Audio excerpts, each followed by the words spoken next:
Street. A friend of mine just got hit the other day. Really? She said that she was like looking the way that the traffic was supposed to be coming, and little did she know a bike came around the other way. Yeah, a friend of mine was on a bike, was just hit.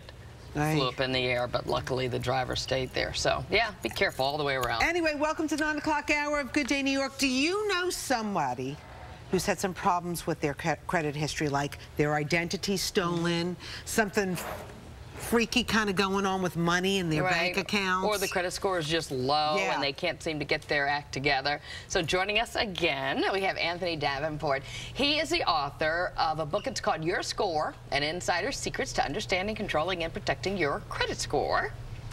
And like Rose said, we all know someone who could use a little help. We know part of a family, our family that could use a little help. Peter Savasio was just, when she sat down to do sports earlier, you just started telling us about this credit problem. Yes. We didn't even know that, you didn't know Anthony was going to be here. Right, I saw the book and I said, oh, I've been checking my credit score every day the last 2 weeks. My credit score is okay, but a little less than a month ago, my bank account, I guess, was hacked into. We don't know yet. I'm under investigation.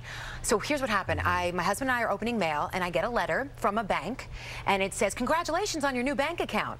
So wait a second, I didn't open a bank account, so I just kind of go online checking my accounts, and sure enough, a lot of money, thousands and thousands, was taken out of my savings account in one bank and transferred to another bank. So I immediately called my bank. We froze my savings account, and then now we're doing the whole investigation. I'm filling out all the paperwork. Has the money been returned yet? They returned the money immediately. Because most banks don't want to do that. Yes, they did, which is wonderful. But now I'm scared. Is it my identity? Did they hack my account? I need to protect myself. And that's, so how do I protect myself now? And I keep I check every day. So far, no new credit cards. Your company really does specialize in that as well, right? Identity theft, making sure it doesn't happen. So what are some of the mechanisms we can put in place?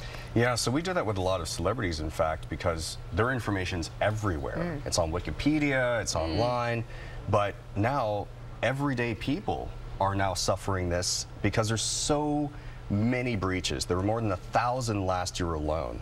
So there's no way to tell where this breach is coming from, where they got the information from, but there are several steps you can take to make sure it doesn't happen to you or to recover from it. Yeah. Like what? Yeah. So actually, Oprah Magazine included an excerpt in the book on how to recover from identity theft. It's in your book, right? Yes, because it's an extensive process. Just give us maybe 1 or 2 tips that Tina can get started Because I changed my account, I froze that account. Yeah. I keep checking, like I said, my credit score, and Credit Karma did tell me there was a breach for one of my accounts, but it didn't go into details. It was from February 2018 because it's still under investigation.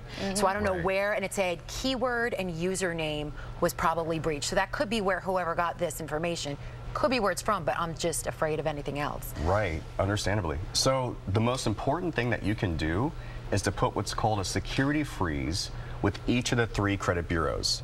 And you could do that by just Googling, if you Google like Equifax security freeze, TransUnion security freeze, Equifax security freeze, they will tell you step by step how to do this. It's kind of a pain to do intentionally, but what that does is it prevents anything that requires a credit check to be stopped in its tracks. So that person would not have been able to open a fraudulent bank account. They won't be able to open up any credit cards. They won't be able to get a cell phone. They won't be able to do anything with your credit. It's the single most important thing you can do. Because FYI, there was another bank. So after we froze my account, I get another letter, welcome to this bank. And I looked back and I had missed it. It was 2 little credits. It was 46 cents, and then again it was like 71 cents, these odd numbers that they credited my account to see if it was, they can make the transaction. But then at that point we were frozen, so I was safe.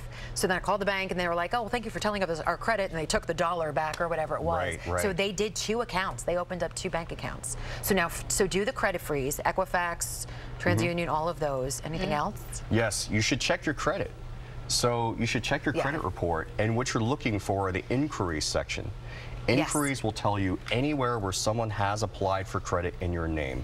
If you don't recognize any of them, you need to contact that creditor immediately and say, I don't recognize this, I need you to shut it down. You may have to file a report with them. And then the next thing you should do is to file a police report. Yeah. The police report gives you kind of like a shield against any activity that's going on right now that maybe you haven't noticed yet, but may already exist. Sure, money was stolen. Can you be penalized at all by checking your credit often? I do that now. You know what I mean? Yeah, that's a really good question. But really, the answer is no. Okay. If you're going to check your credit through like a credit monitoring agency, for example, those are called soft pulls, which never impact your score. And they're a good way to tell you where you stand roughly, but also to see if there's already been identity that or activity that you didn't recognize and get in front of it. Let me ask you, when you talk about freezing your credit, going to the Equifax and whatever, TransUnion, all those other places, well, what happens if you want to get a new phone?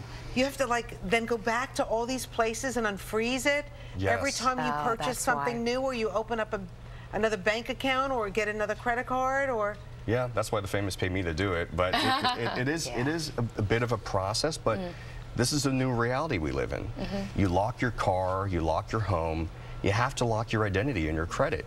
Wow. It's just the new way. So this is what we need to be doing. I'm glad I got my car in May, because now I'm locking everything down now. Are like several steps ahead of us. Right. They're always thinking, this is all they do. You know what I mean? All day. So invasive. Right, all day. It is so invasive to see your name, to think someone's using my name. And it's my married name, which is, so it's... So Anthony, okay, the book is out right now. It's called Your Score and Secrets in Controlling Your Credit History. But Anthony, you also have an office here in New York and in LA. You live here though, right? Yeah, I live in Brooklyn. All right, Brooklyn in the house. So it's Regal Credit Management? Yes. And a lot of people come to you because, they don't have the stamina to go through the process of trying. It's not just celebrities though, right? Yeah, no, we help everybody. Okay. Yeah, we can help for a price. Not for free, Anthony was like, he's so calm, right? Anyway. All right, Anthony, and your great office to have is where you in Manhattan? Yeah, we're on 6th and 55th here. Beautiful. Okay. Nice to meet you. Thanks for the help. Thank you for your help. I it. appreciate it. Thank you.